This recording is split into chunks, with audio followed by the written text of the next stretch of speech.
नाज़िर तहरीक लब्बैक के मुज़ाहिरीन ने पुलिस एहलकारों को अगवा कर लिया है। कानून हाथ में लेने वालों को नहीं छोड़ा जाएगा। IG पंजाब के दफ्तर की जानिब से जारी होने वाले एलामिया में इंकशाफ किया गया है कि लाहौर में मजहबी जमात के कारकुनों ने पुलिस एहलकारों को अगवा कर लिया है। IG पंजाब के दफ्तर की जानिब से जारी एलामिया में कहा गया है कि तहरीक लब्बैक के पुरतशद्दुद और मुसल्लह एहतजाज का मकसद मुल्क का अमन अमान बर्बाद करना, आवाम के लिए मुश्किलात खड़ी करना और पुलिस एहलकारों पर तशद्दुद करने के अलावा कुछ नहीं है।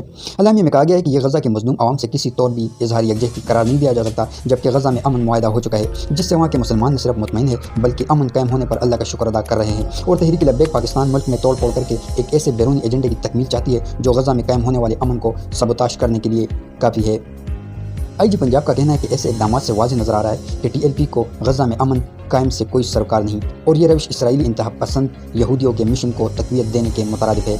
एलामिया के मुताबिक एहतजाज में मुसल्लह जत्थे पुलिस एहलकारों पर तशद्दुद कर रहे हैं। पुलिस एहलकारों का अगवा और उन पर किया जाने वाला तशद्दुद किसी सूरत फ़लस्तीन के मुसलमानों की तर्जुमानी नहीं करता, बल्कि ये सरासर रियासत की रट को चैलेंज करने के मुतारादिफ है, जिसकी किसी सूरत इजाज़त नहीं दी जा सकती। IG पंजाब ने कहा कि कानून हाथ में लेने वालों से आहनी हाथों से निपटा जाएगा और रियासत के वकार पर कोई समझौता नहीं किया जाएगा। एलामिया में आवाम से अपील की गई है कि वो अफवाहों से दूर रहे, शरपसंद अनासर का साथ ना दे और अमन अमान कायम रखने में पुलिस का भरपूर साथ दे। तो दोस्तों, चैनल को सब्सक्राइब करें, लाइक शेयर और कमेंट ज़रूर किया करें।